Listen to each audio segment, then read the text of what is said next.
संदेश खाली की बात में मध्य प्रदेश की महिलाओं की बात कब होगी? देखिए, महिलाओं की बात तो ये है कि एक ही महिला प्रत्याशी थी जिसको सांसद बनाया, प्रज्ञा ठाकुर जी का, तो उनका टिकट क्यों काटा? बड़ा गर्व से उनको उस पार्टी के अंदर लेके आए थे और अब टिकट काट दिया। वो प्रज्ञा ठाकुर जिन्होंने आरएसएस की एक संघी की हत्या की थी और शिवराज सरकार ने गिरफ्तार किया था, वो प्रज्ञा ठाकुर जो बम ब्लास्ट में आतंकवाद के आरोप ना पहले प्लीज ये आपत्ति सुन लीजिए।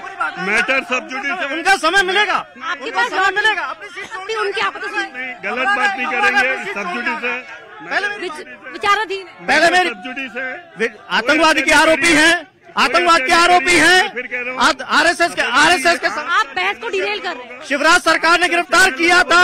शिवराज सरकार मैं मना करिए उनको, हत्या नहीं अगली करिए। बात सब जुडिस है। आरोप और दोष में फर्क होता है ना यश भारती जी। आरोपी हैं आतंकवाद की, आरोप है, तारीखें कर रही हैं, तारीखें कर रही हैं बम ब्लास्ट के आरोप की। पहले आप ये बताइए, मैंने आपसे मामला क्या पूछा? यश भारती जी बहस पूरी डिरेल कहीं हो जाएगी, हंगामा। हम भोपाल की बात कर रहे हैं। दूसरी बात, रोजगार की बातें हो रही थी।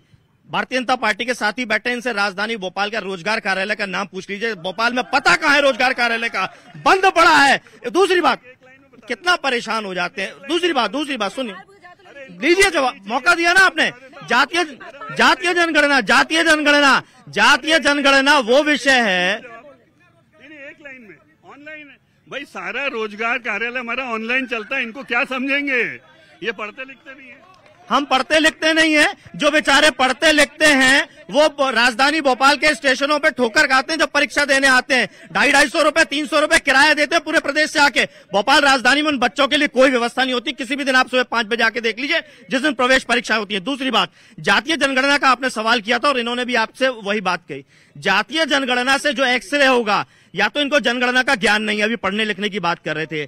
जातीय जनगणना जब होगी तो आर्थिक गणना भी होगी, सामाजिक गणना भी होगी, शैक्षणिक गणना भी होगी। तब पता चलेगा देश में जाति के आधार पर कौन सामाजिक तौर पर पिछड़ा है, कौन शैक्षणिक तौर पर पिछड़ा है, कौन आर्थिक तौर पर पिछड़ा है। आज देश में 10 से 15% लोगों को सामान्य कहा जाता है, नॉर्मल कहा जाता है। यानी 85%, 90% देश की जनता जो है एबनॉर्मल है, असामान्य है। आप नहीं चाहते कि सामान्य हो देश की जनता। मुख्य धारा में वो आदमी आए जो पिछड़ा है, शोषित है, वंचित है। ये चाहते हैं मनुस्मृति, क्योंकि इन्होंने जयपुर कोर्ट में मनु महाराज को स्थापित किया है। बाबा साहब को स्थापित करने में इनको शर्म आती है। संविधान बदलना चाहते हैं। देखिए, ये तो मुफ्त का भाषण दे रहे हैं। देखिए, ये लोग हकीकत बात, इन्होंने जातिगत जनगणना क्यों करी पता है आपको? राहुल गांधी ने फिर अगेन क्या कहा हिंदी गठबंधन, उन्होंने कहा मैं जातिगत जनगणना करूंगा और करने के बाद ओबीसी का आरक्षण खींच के मुसलमानों को दे दूंगा। मुसलमान, और ये कर्नाटक में किया उन्होंने। ये लोग क्या है, दिखाते कुछ है, करते कुछ है। ये डेवलपमेंट की बात करते हैं। 200 करोड़ रुपए बोरे से निकले हैं मुख्यमंत्री निवास के अधिकारियों के। 200 करोड़ कैश निकला है। 1300 करोड़ रुपए वल्लभ भवन से लूट का अड्डा बनाकर फर्स्ट फैमिली तक गया है। पहले परिवार केस चल रहा है उसका। ये इतने भ्रष्टतम लोग हैं, कहते हैं। एक मिनट सर, मैं बाकी लोगों आऊंगी सबके पास, ठीक है? एक मिनट पीछे से हाथ जी। मैं बीजेपी के प्रवक्ता से बस ये पूछना चाह रहा हूं कि 1989 से जो है बीजेपी की सीट रही है लोकसभा भोपाल में, आप हर बार अपना सांसद का प्रत्याशी क्यों बदल देते हैं? आपके क्या सांसद प्रत्याशी योग्य नहीं होते हैं क्या? बस मेरा आपसे ये सवाल है। मैं ये कहना चाहता हूं कि हवेली झोपड़ी सबका मुकद्दर फूट जाएगा अगर ये साथ हिंदू मुसलमानों का छूट जाएगा। दुआ कीजिए इनमें प्यार के रिश्ते रहें कायम, ये रिश्ता टूट जाएगा तो भारत टूट जाएगा। आज क्या आवश्यकता पड़ गई कि देश के सर्वोच्च नेता को हिंदू मुसलमान की पिच पे आकर के खेलना पड़ रहा है? क्या भारतीय जनता पार्टी का विकास का वादा और दावा फीका पड़ गया है? अरे मुसलमान 5 वक्त अगर सर्व सजदे में रखता है तो इसी भारत की जमीन को चूमता है, इसी जमीन पे दफन हो जाता है। क्यों हिंदू मुसलमान आज बीजेपी कर रही है? इसका जवाब दीजिए।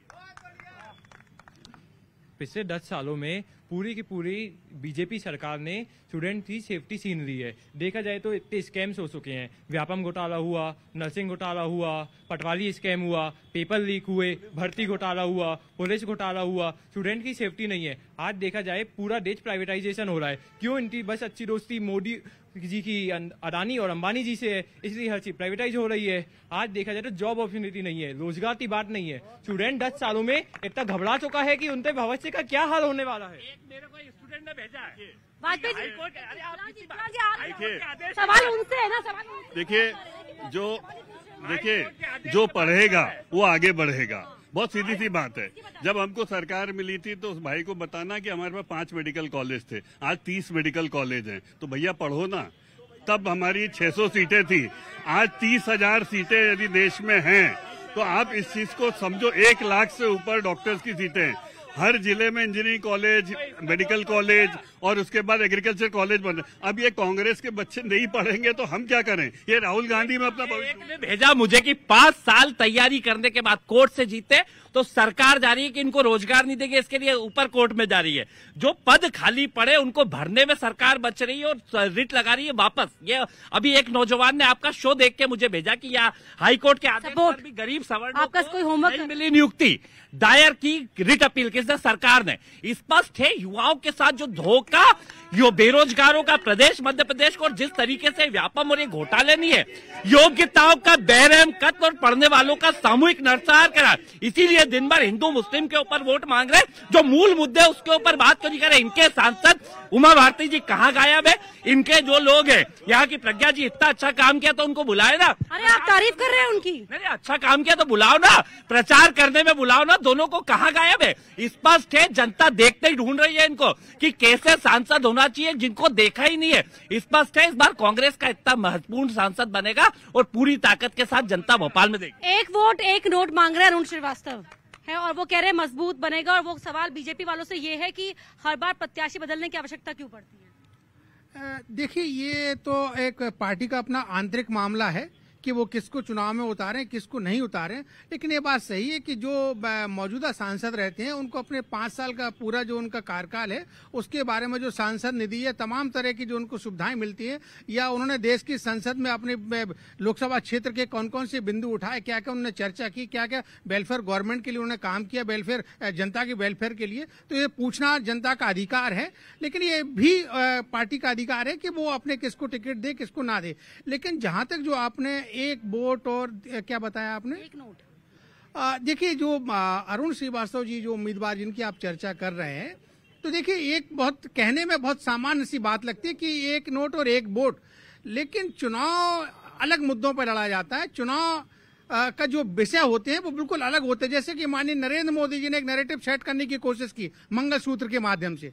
माननीय नरेंद्र मोदी जी ने नैरेटिव सेट करने की कोशिश की है सेम पित्रोदा की बात से। तो ये चुनाव जो होता है ना, वो इन मुद्दों पर होता है। एक कोई कैंडिडेट विकास के नाम पर यहाँ पर पिछले 40 साल से भारतीय जनता पार्टी का सांसद है।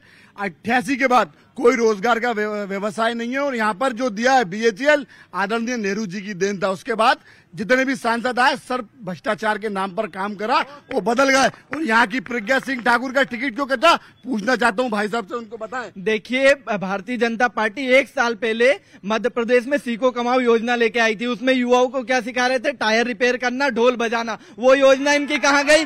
उसका स्टाइफंड इनने भाजपा कार्यकर्ताओं को बांट दिया, युवाओं को नहीं दिया। मध्य प्रदेश के बेरोजगार युवाओं को स्टाइफंड नहीं दिया, वो भाजपा कार्यकर्ताओं में बटा। और मध्य प्रदेश में आप देखिए, भारतीय जनता पार्टी के राज में सिर्फ घोटाले हुए, युवाओं को छीला गया है, युवाओं के नाम छलावा किया गया है। मेरे को तो लगता है मैडम कहीं ना कहीं आरक्षण खत्म करना चाहिए। क्यों? क्योंकि मैडम यहाँ पे ब्राह्मण लोग लिए कोई सुविधा नहीं है। हम लोग अगर जाएं किसी भी उसमें बात करने तो कहते आप तो सामान्य आप हो ही नहीं, तो हम फिर वोट किसको दें? पहली चीज इनसे ही है। दूसरी चीज, युवा इतना परेशान हो गया है कि नौकरी है ही नहीं है, क्या करे? ठेला धक्का है तो पुलिस वाले भगा देते हैं, भागो यहाँ से।